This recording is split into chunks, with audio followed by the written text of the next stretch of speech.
시편 27편 1절에서 14절 말씀을 중심으로 하나님의 마음에 맞는 사람이란 제목으로 함께 말씀을 나누겠습니다. 하나님의 마음에 맞는다. 참 멋진 그러한 내용이에요. 제가 목사 안수를 받으면서 무릎을 꿇고 이제 내 인생을 하나님 앞에 바치는 시간, 그때 저에게 단 한 가지 기도가 있었습니다. 하나님, 큰 교회 목회자가 되게 해 주십시오. 이것도 아니었고, 성공적인 목사가 되게 하십시오. 이것도 아니었습니다. 하나님, 오직 하나님의 마음에 맞는 목사가 되게 하여 주시옵소서. 제가 앞으로 목회하는 교회는 하나님의 마음에 맞는 교회가 되게 하여 주시옵소서. 하나님의 마음에 맞는 사람이라는 것은 다윗을 두고 한 말씀이죠. 오늘 시편 27편 표제도 다윗의 시라고 되어 있습니다. 다윗이 완벽해서 하나님의 마음에 맞다고 하셨을까요? 흠이 없어서 하나님의 마음에 맞다고 하셨을까요? 그것은 결코 아닐 것입니다. 우리가 잘 아는 바대로 다윗에게는 치명적인 약점이 있어요. 그것은 밧세바 사건이죠. 남의 부인을 간음을 했습니다. 그리고 그것을 숨기기 위하여서 그의 충직한 부하인 밧세바의 남편 우리아를 전쟁의 가장 핫스팟에 보내서 살해를 하게 되어집니다. 간음한 사람입니다. 살인한 사람입니다. 그러나 하나님께서는 여전히 내 마음에 맞는 사람이라고 말씀하시기를 주저하지 않으세요. 왜 그럴까? 오늘 말씀의 배경을 말씀을 드립니다. 오늘 이 말씀을 읽어보면은 다윗은 지금 정치적으로 쫓겨가고 있다는 것을 알게 되어집니다. 아마 이 정황을 바라보면은 그의 아들 압살롬의 반역을 통해서 그가 쫓겨가서 요단강을 건넌 상황이 아닌가 생각이 되어집니다. 요단강 동편에서 하나님의 언약궤가 있는 예루살렘을 바라봅니다. 그리고는 그는 여러 가지 마음속에 두려움도 있었고, 그를 찾아서 죽이려고 하는 사람들로 인한 공포심도 있었습니다. 그렇지만은 그는 이러한 환경 속에 1절 말씀에 보면은 내가 누구를 두려워하리요, 두려움이 있었고요. 내가 누구를 무서워하리요, 무서움도 있었고요. 2절에는 악인들이 내 살을 먹으려고, 나의 원수들이, 악인이 있었고 원수들이 있었습니다. 이 악인과 원수들은 다윗의 살을 먹으려고 했다고 하는 것은 그의 생명을 빼앗아 가려고 하고 있었다는 뜻이에요. 3절은 군대가 나를 대적한다고 했고요. 한두 사람이 아니에요. 군대가 자기를 대적하고 전쟁이 일어나 친다고 얘기를 했습니다. 전쟁이라고 하는 것은 사느냐 죽느냐의 문제입니다. 그는 지금 두려움에 쌓여 있습니다. 무서움에 쌓여 있습니다. 그를 죽이려고 하는 악인이 있습니다. 원수가 있습니다. 12절에 보면은 위증을 한다. 원수들은 나쁜 얘기를 한다는 것입니다. 그리고 전쟁의 위협이 있습니다. 이런 가운데서 정말 하나님의 마음에 맞는 사람은 어떤 모습으로 이러한 환경을 극복했는가 하는 것이 오늘 우리에게 주시는 귀한 결론입니다. 그는 본질을 붙잡았습니다. 4절, 오늘 모든 27편 1절에서 14절까지 말씀 중에 가장 핵심적인 말씀은 4절에 있어요. 이러한 상황 속에서도 내가 여호와께 바라는 한 가지 일, 한 가지를 했어요. 그는 지금 왕의 자리를 떠나 있습니다. 어쩌면은 빨리 왕의 자리에 복귀하게 해달라고 소원할 수도 있습니다. 자기를 죽이려고 하는 원수들을 모두 멸하해 달라고 할 수도 있어요. 그러나 그는 그것이 아니었습니다. 그는 한 가지 일, 우리는 그 한 가지를 본질이라고 부를 수가 있습니다. 그 본질을 그는 붙잡았던 것이에요. 한 가지 일, 그것이 무엇이냐? 그가 평생에 두고 하나님 앞에 요청했던 가장 소중한 한 가지, 그것은 내가 평생에 여호와의 집에 살면서 여호와의 아름다움을 바라보며 그의 성전에서 사모하는 그것이라. 여러분들, 이 본질이 있다고 하는 것은 이 본질적이 아닌 것이 있다는 것입니다. 본질은 실체라고 하면은 그 실체에 대한 그림자가 있는 것이죠. 그림자는 언제나 왔다 갔다 할 수가 있습니다. 실체가 없어지면 그림자도 없어집니다. 그래서 우리가 본질을 붙잡는다는 것은 매우 중요한 일입니다. 커피에 대해서 재미있는 이 글을 읽은 적이 있습니다. 이 커피가 원래는 이슬람 교도들의 음료라고 합니다. 왜냐하면 이디오피아가 당시엔 오스만 터키가 장악을 하고 있었고, 술을 멀리하는 이 이슬람은 커피가 굉장히 그들에게 환영을 받는 음료였다고 합니다. 그런데 이제 이것이 점차적으로 기독교 사회로 전해지면서 사람들은 강하게 반대했죠. 이교도가 마시는 음료를 마시면 안 된다. 색깔이 검기 때문에 이것은 악마의 음료다. 이렇게까지 얘기를 한 거예요. 자, 그런데 그 당시에 교황이 누구였는가 하면 클레멘트 8세예요. 클레멘트 8세가 가만히 보니까 당시 유럽에서 기독교 그러한 사회에서도 음료로 마시는 것이 맥주와 포도주인데 포금을 할 때에 정신을 잊어버린다는 거예요. 제 정신이 아니더라는 겁니다. 그런데 커피는 보니까 그걸 마시면 정신이 맑아지더라는 거예요. 그래서 이러한 갈등 가운데 클레멘트는 이런 결정을 합니다. 커피를 가져오라고 하고, 이런 것은 뭐 있었던 얘기니까 하는 전해드리는 겁니다.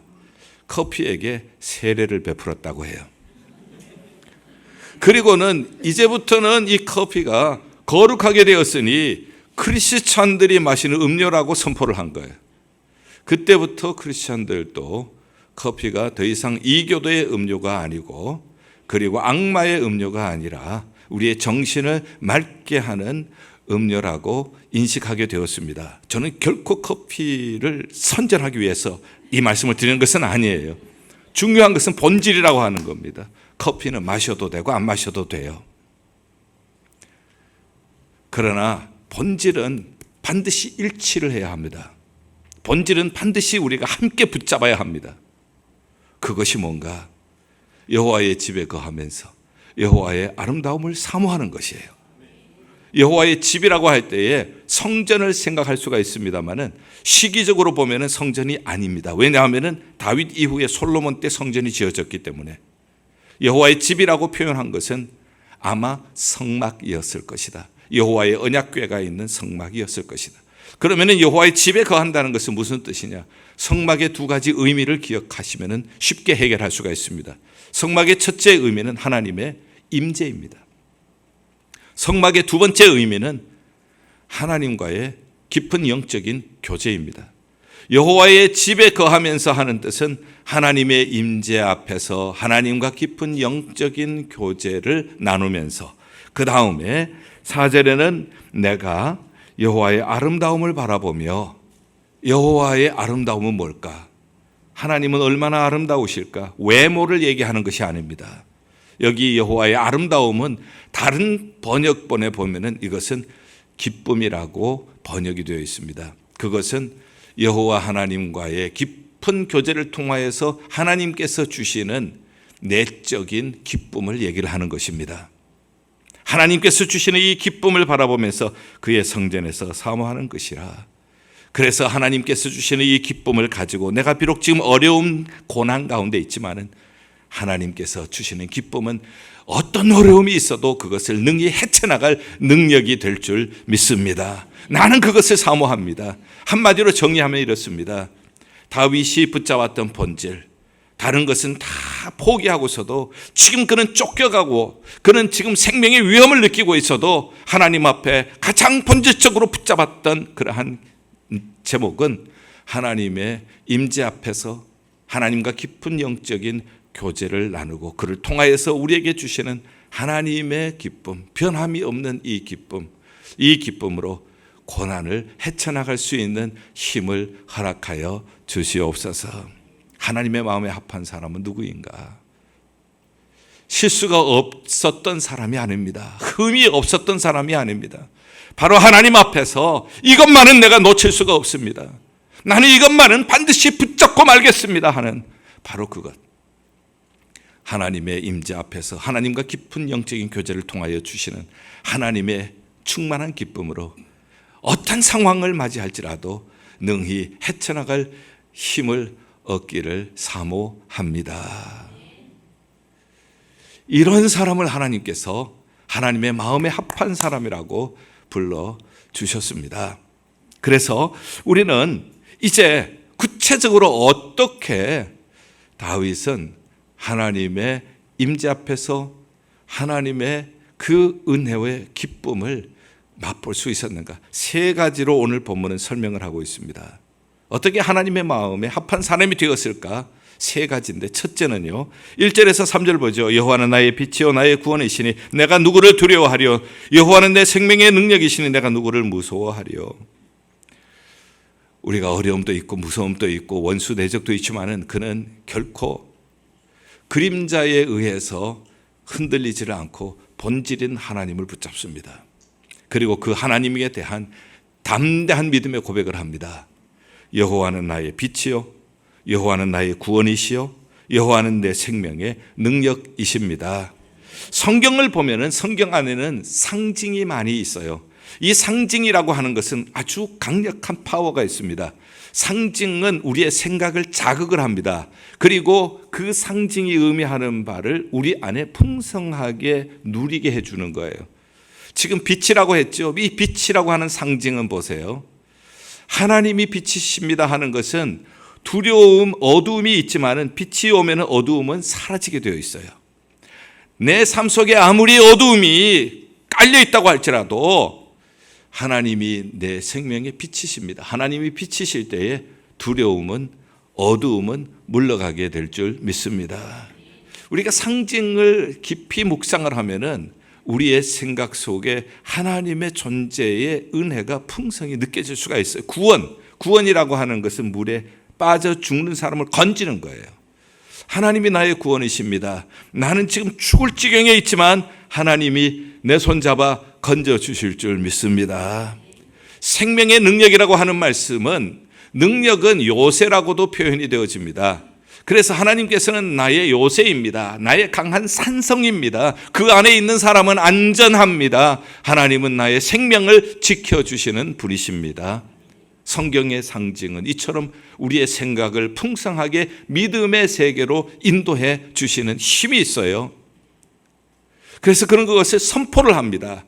여호와는 나의 빛이십니다. 여호와는 나의 구원이십니다. 여호와는 나의 생명의 능력이십니다. 지금 그가 경험하고 있는 상황은 위험과 죽음의 그러한 어두운 사망의 골짜기에 있지만은 그는 그와 함께 하시는 그 하나님의 임재 앞에서 살아가는 그의 모습과 그와 함께 하시는 하나님의 속성을 생각을 한 거예요.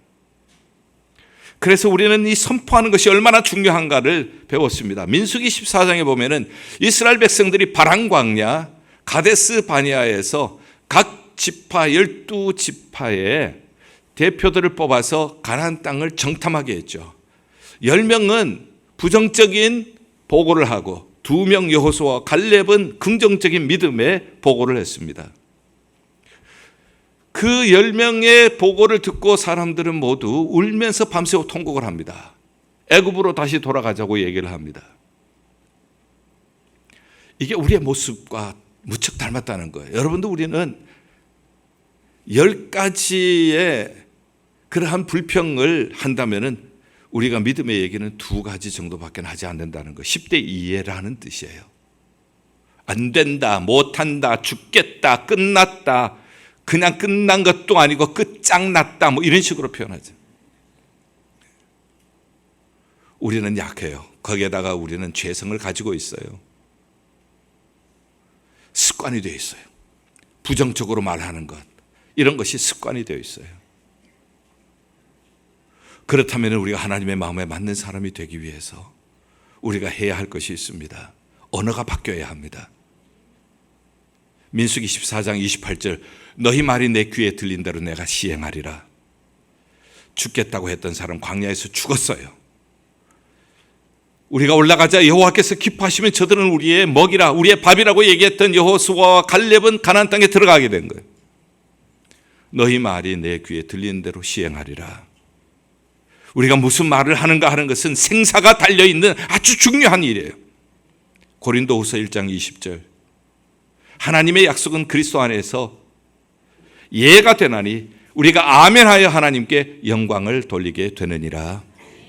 하나님께서 약속하신 것은 예수 그리스도 안에서 반드시 예가 되는 거예요. 우리는 아멘할 때에 하나님께서 영광을 받아 주실 것입니다. 그러므로 우리는 이 상징을 다시 한번 기억을 하십시다. 상징을 기억하면서 여호와께서 빛이시기 때문에 그 빛이 임할 때에 두려움이 사라지는 것을 풍성하게 우리가 묵상을 하면서 우리는 선포합니다. 믿음의 선포를 하는 거예요. 하나님의 마음에 합한 다윗에게는 믿음의 선포가 있었습니다. 그리하여서 하나님은 나의 빛이십니다. 하나님은 나의 구원이십니다. 하나님은 나의 생명의 능력이십니다. 선포를 하고 있습니다. 비록 그는 사망의 음침한 골짜기를 지금 가고 있었을지라도. 심리학자들은 이렇게 얘기를 합니다. 어떤 습관이든지 그 습관을 고치려면 적어도 21일은 걸린다는 얘기입니다. 석주는 걸린다는 거예요. 다이어트를 하는 사람이 내가 꼭 다이어트를 해야 되겠다 하면서 다이어트를 시작을 했는데 그것이 생활의 습관이 되려면 적어도 일주일은 걸린다는 거예요. 21일은 성공을 해야 앞으로도 계속 성공할 수가 있다는 얘기예요. 그런데 중간에 중단을 해버렸습니다. 그러면은 그동안 안 먹은 것이 억울해서 더 먹게 되어지니까 다이어트는 완전히 망쳐버리게 된다는 뜻이죠. 영적인 다이어트 마찬가지입니다. 우리에게는 지금까지 남아있던 그러한 이 불신앙의 쓴뿌리들이 있어요. 그래서 우리가 정말 믿음으로 선포를 하는 겁니다. 석주는 우리가 해보자는 겁니다. 그래서 여호와는 나의 빛이십니다. 여호와는 나의 구원이십니다. 여호와는 나의 생명의 능력이십니다. 이것을 석주 동안은 선포를 해보자는 거예요. 하다가 중단하게 되어지면 더 나빠질 수가 있으니 한번 작정을 하고 석주 동안 해보자는 겁니다. 우리가 선포하게 될 때 하나님께서 들으시고 내 귀에 들린 대로 시행하리라. 우리가 정말 이렇게 선포를 한다면은 그러면은 우리 삶 속의 어두움은 하나님의 영광의 빛 앞에서 사라지게 될 줄 믿습니다. 이건 구호를 외치는 것처럼 해야 되는 거예요. 구호를 외칠 때는 뒤에서 앞으로 나가는 거예요. 앞에서 뒤로 하는 것은 카지노에서 땡기는 것이고, 그리고 뒤에서 앞으로 가는 것은 이건 선포하는 거예요. 그래서 여호와는 나의 빛이십니다. 여호와는 나의 구원이십니다. 여호와는 나의 생명의 능력이십니다. 이렇게 우리가 외치고 선포를 할 때 하나님이 너희 말이 내 귀에 들린 대로 시행하리라. 하나님 안에서, 예수 그리스도 안에서 이 약속은 예가 되나니 아멘 할 때에 하나님이 영광을 받으실 줄 믿습니다. 우리가 선포할 때에 어둠이 사라지는 것처럼 하나님의 빛이 임하면은 저는 믿어요. 우리가 21일 동안 이것을 하면은 그리고 계속 습관이 되어질 것이고 그러면 우울증은 사라지게 될 줄 믿습니다. 빛 앞에 어둠이 사라지는 것처럼 절망도 사라지게 될 줄 믿습니다. 한번 우리 한번 해보죠. 주먹 꽉 잡으시고 제가 먼저 선창을 할 때 여러분들 복창을 해주세요. 여호와는 나의 빛이십니다 하고 제가 탁 하면 여러분들이 저를 따라 하시면 돼요. 그리고 여러분들 정말 믿음으로 하세요. 하나님이 정말 빛이십니다. 하나님은 정말 구원이십니다. 하나님은 정말 생명의 능력이십니다. 이 믿음을 가지고 힘있게 한번 외쳐보시기 바랍니다. 제가 먼저 선창을 하겠습니다. 여호와는 나의 빛이십니다. 여호와는 나의 구원이십니다. 여호와는 나의 생명의 능력이십니다. 할렐루야. 믿음대로 될 줄 믿습니다. 우리가 믿음대로 아멘 할 때 하나님이 영광을 받으실 줄 믿습니다. 믿음의 선포를 하십시오. 어떤 어려움 속에서도 먼저 믿음의 선포를 하십시오. 두 번째는 7절부터 믿음의 기도를 드리라고 얘기를 하고 있어요. 여호와여 내가 소리내어 부르짖을 때에 들으시고 또한 나를 긍휼히 여기사 응답하소서. 이렇게 소리내어서 부르짖으라. 소리를 내어 부르짖으면서 9절에 얼굴을 내게서 숨기지 마시고, 하나님의 얼굴은 인자와 긍휼의 얼굴인데 숨기지 마시고 버리지 마소서. 주의 종을 버리지 마소서. 나를 떠나지 마소서.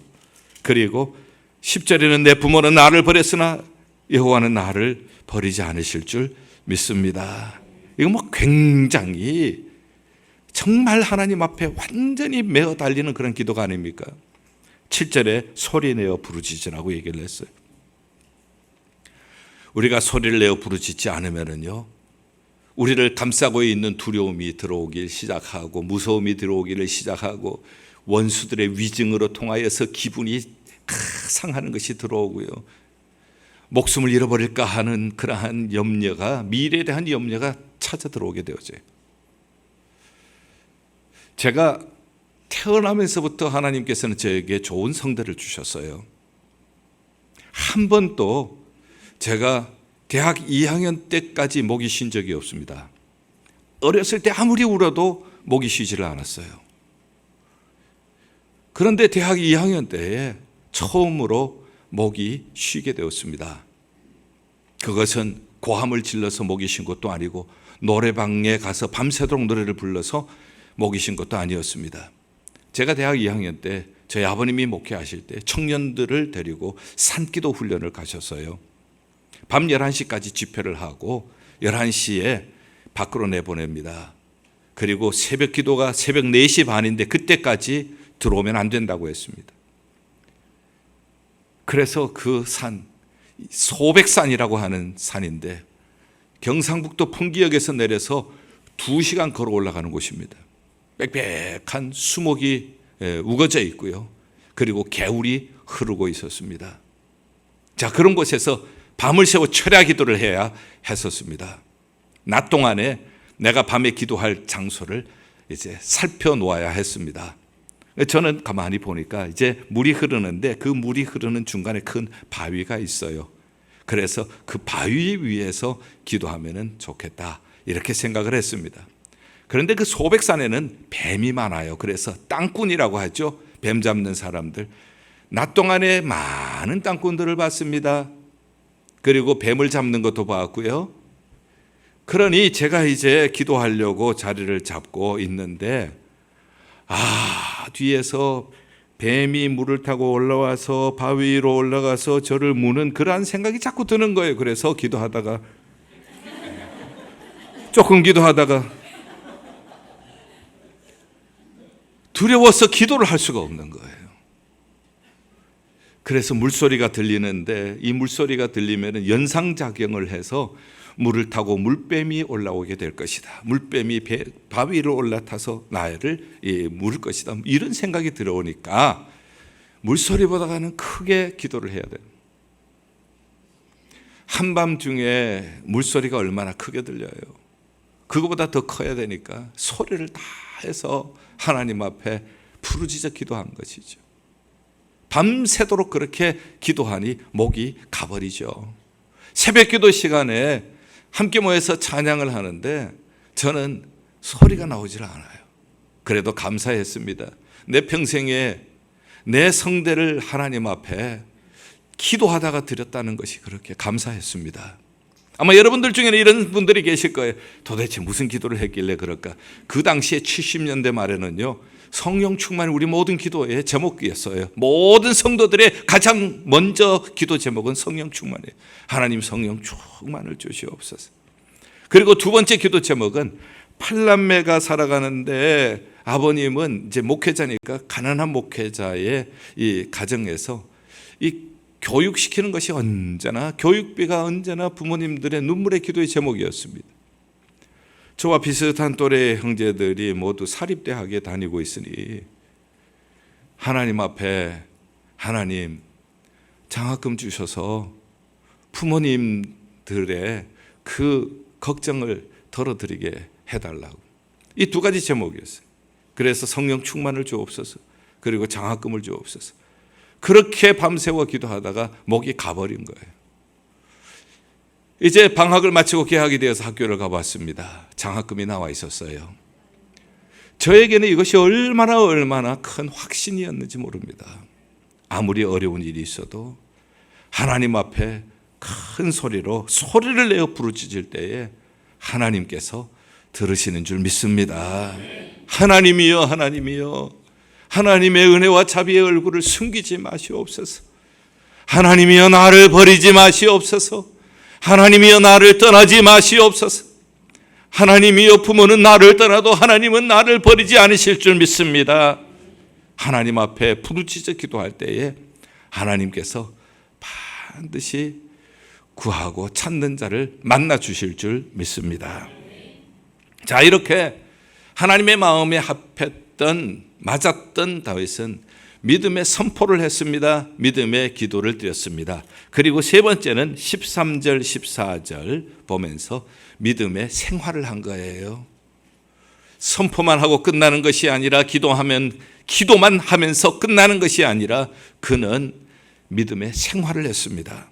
13절 내가 산자들의 땅에서, 산자들의 땅이라고 하는 것은 생명이 있는 사람이 살아가고 있는 땅, 지금 우리가 살고 있는 이 땅이 산자들의 땅이에요. 이 산자들의 땅에는 별일이 다 있는 곳이 산자들의 땅이에요. 아들이 아버지에게 영모를 계획하고 아버지를 쫓아내지 않나, 이것이 산자의 땅에서 있는 일이에요. 왕에게 충성을 다한다고 고백했던 신하들이 이제는 대세가 아들인 압살롬이다 생각을 하고 압살롬에게 붙어버리니까 배신의 아픔을 느끼는 곳이, 그것이 산자들의 땅이에요. 젊었을 때는 그래도 사울에게 쫓겨다닐 때 젊음이라도 있었지요.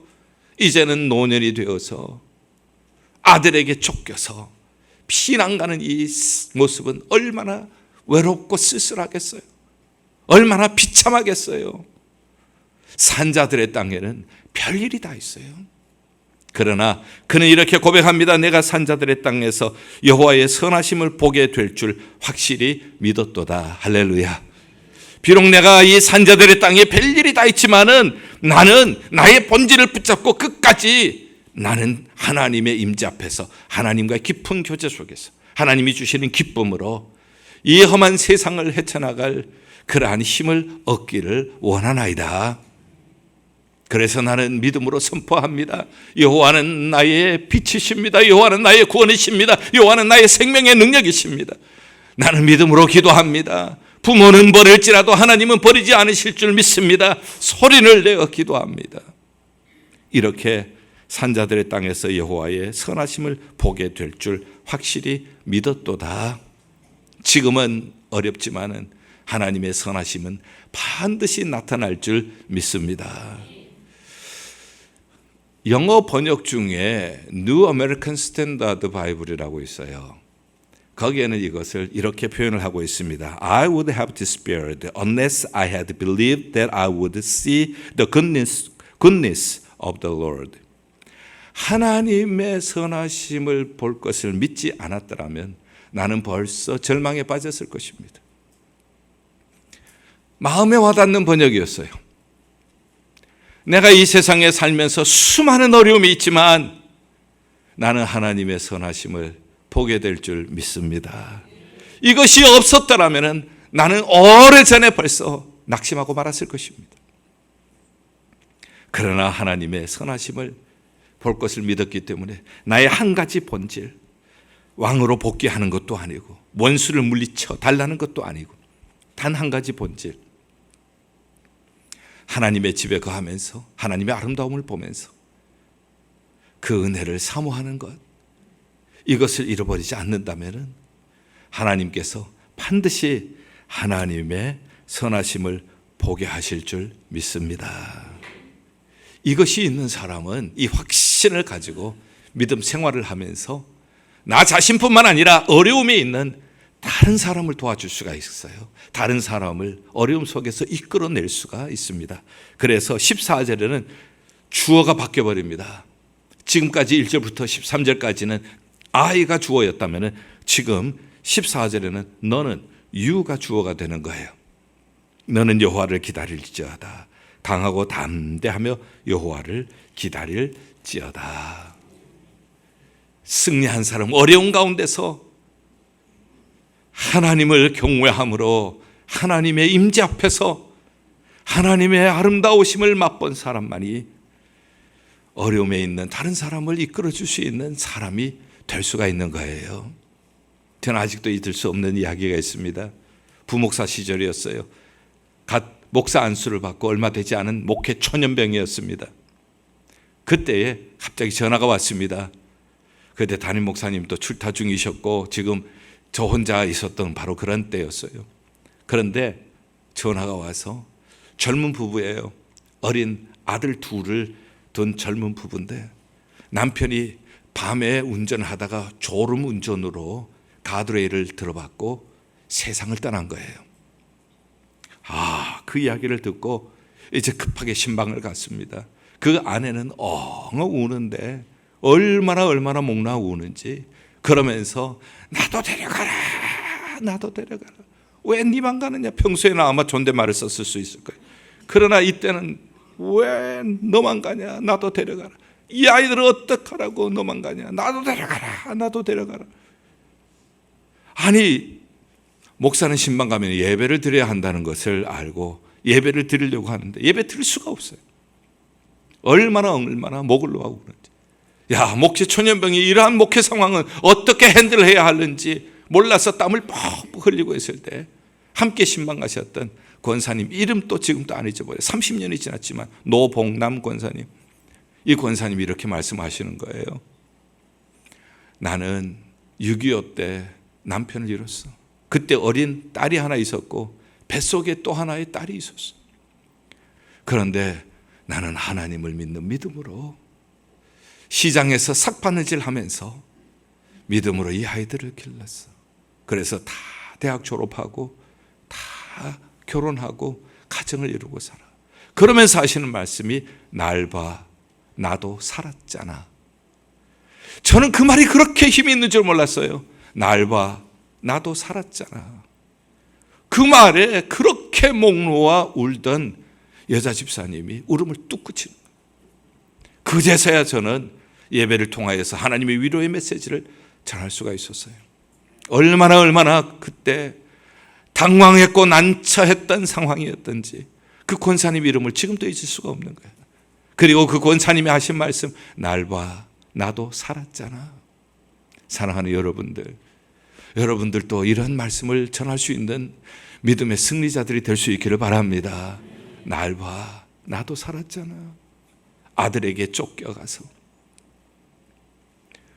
피난 생활을 하고 충성을 맹세했던 그 신하들이 배신하고 이제는 늙은 몸으로 쓸쓸하게 피난을 가야 하는 이 비참한 상황. 그렇지만은 여호와는 이 순간에도 나의 빛이십니다. 이 순간에도 여호와는 나의 구원이십니다. 이 순간에도 여호와는 나의 생명의 능력이십니다. 여호와여, 나를 버리지 마옵소서. 여호와여, 나를 떠나지 마옵소서. 여호와의 은혜의 얼굴을 숨기지 마옵소서. 부모는 나를 버려도 하나님은 버리지 않으실 줄 믿습니다. 나는 산자들의 땅, 별일이 다 일어나는 이 세상에서 하나님의 선하심을 보게 될 줄 믿습니다. 이런 사람은 다른 사람을 이끌어줄 수가 있어요. 너는 여호와를 기다릴지어다. 강하고 담대하여 여호와를 기다릴지어다. 우리가 즐겨 사용했던, 오랫동안 사용했던 성경하고 찬송이 바뀌면서 좀 혼돈이 오기도 했습니다. 우리 찬송가 중에는 있던 찬송이 빠져나가기도 하고 새로운 찬송이 들어오기도 했습니다. 그런데 정말 이 찬송은 들어왔으면 좋을 뻔했다 하는 찬송이 안 들어온 것이 있어요. 우리는 그 찬송을 부르면서 은혜를 많이 받았습니다. 주님 뜻대로 살기로 했네. 주님 뜻대로 살기로 했네. 주님 뜻대로 살기로 했네. 뒤돌아서지 않겠네.